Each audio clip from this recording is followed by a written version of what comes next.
ನಮಸ್ಕಾರ. ಇಂದಿನ ನಮ್ಮ ಚರ್ಚೆಗೆ ಸ್ವಾಗತ. ನಾವು ಕೇಳುವರೊಬ್ಬರು ಹಂಚಿಕೊಂಡ ಆಕರಗಳ ಮೇಲೆ ಈ ವಿಶ್ಲೇಷಣೆ ಮಾಡ್ತಿದ್ದೀವಿ. ಸರಿ, ಒಂದು ದೃಶ್ಯವನ್ನ ನಿಮ್ಮ ಮನಸ್ಸಲ್ಲಿ ತಂದ್ಕೊಳ್ಳಿ. 2000 ವರ್ಷಗಳ ಹಿಂದಿನ ಗಲೀಲಾಯ್, ಒಂದು ಗೋಧಿ ಹೊಲ. ಯೇಸು ಮತ್ತು ಅವರ ಶಿಷ್ಯರು ಆ ಹೊಲದ ಮಧ್ಯದಲ್ಲಿ ನಡ್ಕೊಂಡು ಹೊರಟಿದ್ದಾರೆ. ಶಿಷ್ಯರಿಗೆ ಹಸಿವಾಗಿದೆ. ಸಹಜವಾಗಿಯೇ ದಾರಿಯಲ್ಲಿ ಸಿಕ್ಕ ತೆನೆಗಳನ್ನ ಕಿತ್ತು ಕೈಯಲ್ಲಿ ಹೊಸ್ಕಿ ಕಾಳುಗಳನ್ನ ತಿಂತಿದ್ದಾರೆ. ಹೌದು, ಇದೊಂದು ತುಂಬಾ ಸಹಜವಾದ ಶಾಂತವಾದ ದೃಶ್ಯದ ಹಾಗೆ ಕಾಣುತ್ತೆ. ಆದ್ರೆ ಆ ಶಾಂತತೆ ಹೆಚ್ಚೊತ್ತಿರಲ್ಲ. ಇದ್ದಕ್ಕಿದ್ದಂತೆ ಫರಿಸಾಯರು ಅಲ್ಲಿಗೆ ಬರ್ತಾರೆ. ಧಾರ್ಮಿಕ ನಿಯಮಗಳ ಪಾಲನೆಯಲ್ಲಿ ಅತ್ಯಂತ ಕಟ್ಟುನಿಟ್ಟಾದವರು. ಅವರ ಮುಖದಲ್ಲಿ ಕೋಪ, ಧ್ವನಿಯಲ್ಲಿ ಆಕ್ಷೇಪ. ನೇರವಾಗಿ ಯೇಸುವನ್ನೇ ಪ್ರಶ್ನೆ ಮಾಡ್ತಾರೆ. ನೋಡಿ, ಸಬ್ಬತ್ತಿನದಂದು ಮಾಡಬಾರದನ್ನ ನಿಮ್ಮ ಶಿಷ್ಯರು ಮಾಡ್ತಿದ್ದಾರೆ, ಇದು ಸರಿನಾ? ಇಲ್ಲಿಂದಲೇ ಸಂಘರ್ಷ ಶುರುವಾಗೋದು. ಹೌದು. ಯಾವುದು ಹೆಚ್ಚು ಮುಖ್ಯ? ದೇವರ ನಿಯಮದ ಅಕ್ಷರಶಃ ಪಾಲನೆಯೇ ಅಥವಾ ಮನುಷ್ಯನ ಹಸಿವು ಅನ್ನೋ ಒಂದು ಮೂಲಭೂತ ಅಗತ್ಯವೇ? ಇದೇ ನಮ್ಮ ಇವತ್ತಿನ ಚರ್ಚೆಯ ಕೇಂದ್ರ. ಖಂಡಿತ. ಸಬ್ಬತ್ ದಿನ ಇರುವುದು ಮನುಷ್ಯನಿಗಾಗಿ, ಮನುಷ್ಯ ಇರುವುದು ಸಬ್ಬತ್ತಿಗಾಗಿ ಅಲ್ಲ ಅಂತ ಯೇಸು ಹೇಳಿದ ಆ ಮಾತಿನ ನಿಜವಾದ ಅರ್ಥವನ್ನ ನಾವಿವತ್ತು ಸ್ವಲ್ಪ ಆಳವಾಗಿ ನೋಡೋಣ. ಖಂಡಿತ. ಇದು ಕೇವಲ ಒಂದು ವಾದ ಅಲ್ಲ, ಇದೊಂದು ತತ್ವಗಳ ಸಂಘರ್ಷ. ಇಲ್ಲಿ ಯೇಸು ಕೇವಲ ಫರಿಸಾಯರಿಗೆ ಉತ್ತರ ಕೊಡ್ತಿಲ್ಲ, ಅವರು ಇಡೀ ಧರ್ಮಶಾಸ್ತ್ರದ ಹೃದಯವನ್ನೇ ತೆರೆದಿಡ್ತಿದ್ದಾರೆ. ಅದ್ಭುತ. ಆದ್ರೆ ಫರಿಸಾಯರ ದೃಷ್ಟಿಕೋನದಿಂದಲೇ ಶುರು ಮಾಡೋಣ. ನಮಗೆ ಕೇಳುವಾಗ ಇದು ಸಣ್ಣ ವಿಷಯ ಅನಿಸ್ಬಹುದು. ಹಸಿದವರು 4 ಕಾಳು ತಿಂದ್ರೆ ತಪ್ಪೇನು ಅಲ್ವಾ? ಹೌದು. ಆದ್ರೆ ಫರಿಸಾಯರು ಇದನ್ನೊಂದು ದೊಡ್ಡ ಅಪರಾಧದ ಹಾಗೆ ನೋಡಿದ್ರು. ಯಾಕೆ? ಅಷ್ಟೊಂದು ಕಟ್ಟುನಿಟ್ಟಾಗಿತ್ತ ಅವರ ಸಬ್ಬತ್ ನಿಯಮ? ಹೌದು, ಅತ್ಯಂತ ಕಟ್ಟುನಿಟ್ಟಾಗಿತ್ತು. ಅವರ ದೃಷ್ಟಿಯಲ್ಲಿ ಶಿಷ್ಯರು ಮಾಡಿದ್ದು ಸಣ್ಣ ತಪ್ಪಲ್ಲ, ಅದು ಆಕ್ಚುಲಿ ಸರಣಿ ತಪ್ಪುಗಳು. ಓ, ಹಾಗಾ?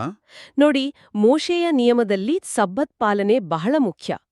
ಅಂದು ಯಾವುದೇ ಕೆಲಸ ಮಾಡಬಾರದು ಅನ್ನೋದು ಮೂಲ ನಿಯಮ. ಆದ್ರೆ ಕೆಲಸ ಅಂದ್ರೆ ಏನು? ಈ ಪ್ರಶ್ನೆಗೆ ಫರಿಸಾಯರು ನೂರಾರು ಉಪನಿಯಮಗಳನ್ನ, ವ್ಯಾಖ್ಯಾನಗಳನ್ನ ಸೇರ್ಸಿದ್ರು. ಅವರ ಪ್ರಕಾರ ಹೊಲದಲ್ಲಿ ತೆನೆಗಳನ್ನ ಕೀಳೋದು ಕೊಯ್ಲು. ಹೌದು. ಆಮೇಲೆ ಕೈಯಲ್ಲಿ ಅದನ್ನ ಹೊಸ್ಕಿ ಕಾಳು ಬೇರ್ಪಡಿಸೋದು, ಕಣ ಮಾಡುವುದು, ಇವೆರಡೂ ಸಬ್ಬತ್ತಿನ ನಿಷಿದ್ಧವಾದ ಕೆಲಸಗಳ ಪಟ್ಟಿಯಲ್ಲಿದ್ವು. ಅಂದ್ರೆ ಶಿಷ್ಯರ ಒಂದು ಸಹಜವಾದ ಕ್ರಿಯೆಯನ್ನ ಅವರೊಂದು ಕೃಷಿ ಚಟುವಟಿಕೆಯ ಹಾಗೆ ನೋಡಿದ್ರು. ನಿಖರವಾಗಿ. ಅವರ ಉದ್ದೇಶ ಏನಿತ್ತು? ಜನರಿಗೆ ತೊಂದರೆ ಕೊಡೋದೇ? ಆಕ್ಚುಲಿ ಹಾಗಂತ ನೇರವಾಗಿ ಹೇಳಕ್ಕಾಗಲ್ಲ. ಅವರ ಉದ್ದೇಶ ಕೆಟ್ಟದ್ದಾಗಿರಲಿಲ್ಲ. ನಾವು ಅಂದಿನ ಪರಿಸ್ಥಿತಿಯನ್ನ ಅರ್ಥ ಮಾಡ್ಕೊಳ್ಬೇಕು. ಸರಿ. ಇಸ್ರೇಲ್ ರೋಮನ್ನರ ಆಳ್ವಿಕೆಯಲ್ಲಿತ್ತು. ತಮ್ಮ ಧಾರ್ಮಿಕ ಅಸ್ಮಿತೆಯನ್ನ ಕಾಪಾಡ್ಕೊಳ್ಳೋಕೆ ಅವರು ನಿಯಮಗಳನ್ನ ಇನ್ನಷ್ಟು ಬಿಗಿಯಾಗಿ ಪಾಲಿಸೋಕೆ ಶುರು ಮಾಡಿದ್ರು. ದೇವರ ನಿಯಮಕ್ಕೆ ಸಣ್ಣ ಚಾಡು ಕೊಟ್ರು ಅದು ಮುಂದೆ ನಮ್ಮ ಅಸ್ಮಿತೆಯ ನಾಶಕ್ಕೆ ದಾರಿ ಮಾಡಬಹುದು ಅನ್ನೋ ಭಯ ಅವರಿಗಿತ್ತು. ಸೊ ನಿಯಮದ ಸುತ್ತ ಒಂದು ಬೇಲಿ ಕಟ್ಟೋದು ಅವರ ಗುರಿಯಾಗಿತ್ತು. ಆದ್ರೆ ಆ ಪ್ರಕ್ರಿಯೆಯಲ್ಲಿ ಬೇಲಿಯೇ ನಿಯಮಕ್ಕಿಂತ ಮುಖ್ಯವಾಗಿ ಹೋಯ್ತು ಅಲ್ವಾ? ಅದೇ ಆಗಿದ್ದು. ಅವರು ನಿಯಮದ ಆತ್ಮವನ್ನ ರಕ್ಷಿಸೋಕೆ ಹೋಗಿ ಅದರ ಅಕ್ಷರಗಳಲ್ಲೇ ಕಳೆದು ಹೋದ್ರು. ಸರಿ. ಫರಿಸಾಯರ ಈ ಆರೋಪಕ್ಕೆ ಯೇಸುವಿನ ಉತ್ತರ ಹೇಗಿತ್ತು? ಅವರು ಇಲ್ಲ, ಇದು ಕೊಯ್ಲಲ್ಲ ಅಂತ ವಾದ ಮಾಡಲ್ಲ.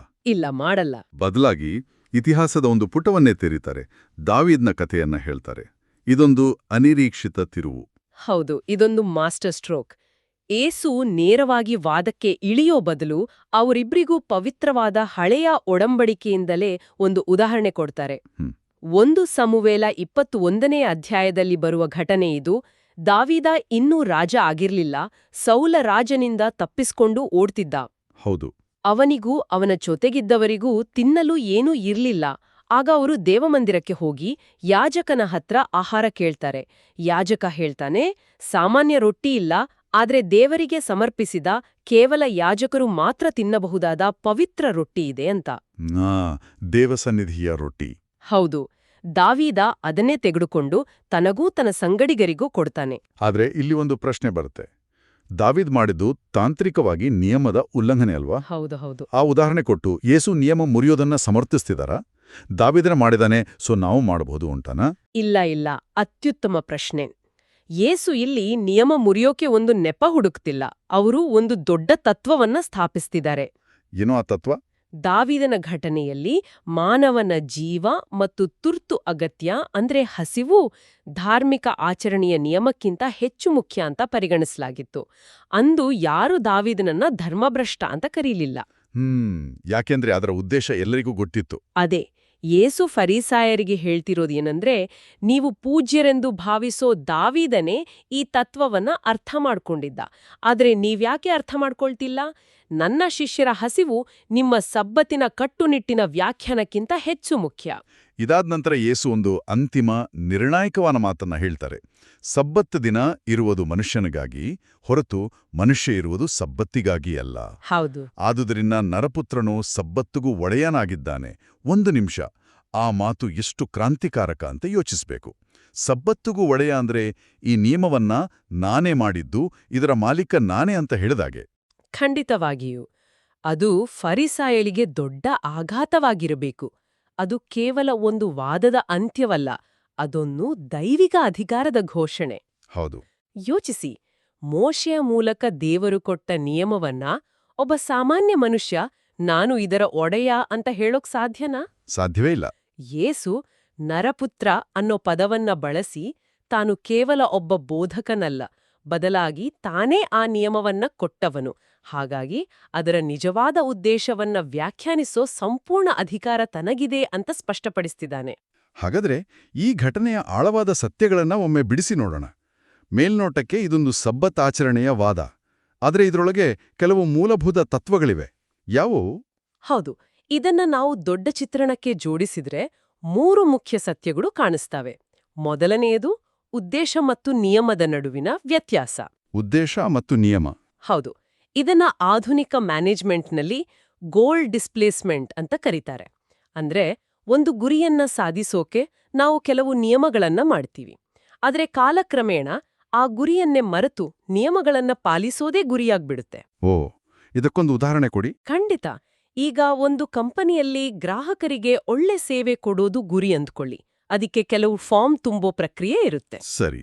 ಆದರೆ ಕೆಲವು ಸಮಯದ ನಂತರ ಉದ್ಯೋಗಿಗಳು ಗ್ರಾಹಕರ ಸಮಸ್ಯೆ ಬಗೆಹರಿಸೋದಕ್ಕಿಂತ ಹೆಚ್ಚಾಗಿ ಆ ಫಾರ್ಮ್ ಸರಿಯಾಗಿ ತುಂಬಿದ್ದಾರಾ ಇಲ್ವಾ ಅನ್ನೋದ್ರಲ್ಲೇ ಹೆಚ್ಚು ತಲೆ ಕೆಡಿಸ್ಕೊಳ್ಳೋಕೆ ಶುರು ಮಾಡ್ತಾರೆ.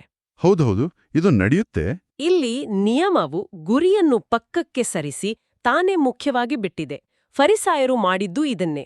ಸಬ್ಬತ್ನ ಮೂಲ ಉದ್ದೇಶ ಮನುಷ್ಯನಿಗೆ ವಿಶ್ರಾಂತಿ, ದೇವರ ಜೊತೆ ಬೆಳೆಯೋಕೆ ಅವಕಾಶ ಕೊಡೋದು.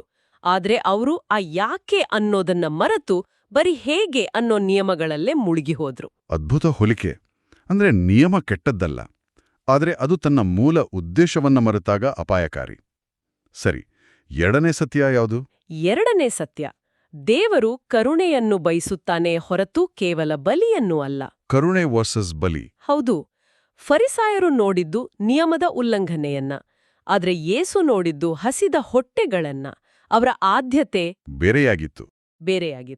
ದೇವರ ದೃಷ್ಟಿಯಲ್ಲಿ ಒಬ್ಬರ ಅಗತ್ಯಕ್ಕೆ ಸ್ಪಂದಿಸೋದು, ಕರುಣೆ ತೋರ್ಸೋದು ಯಾವುದೇ ಯಾಂತ್ರಿಕ ಧಾರ್ಮಿಕ ಆಚರಣೆಗಿಂತ ಶ್ರೇಷ್ಠ. ಮತ್ತು ಮೂರನೆಯ ಸತ್ಯ, ಬಹುಶಃ ಎಲ್ಲಕ್ಕಿಂತ ಮುಖ್ಯವಾದದ್ದು, ಕ್ರಿಸ್ತನ ಪ್ರಭುತ್ವ. ಸಬ್ಬತ್ತಿಗೂ ಒಡೆಯ ಅನ್ನೋ ಮಾತು ಇದೇನೇ ಅಲ್ವಾ ಸಾಬೀತುಪಡಿಸೋದು? ನಿಖರವಾಗಿ.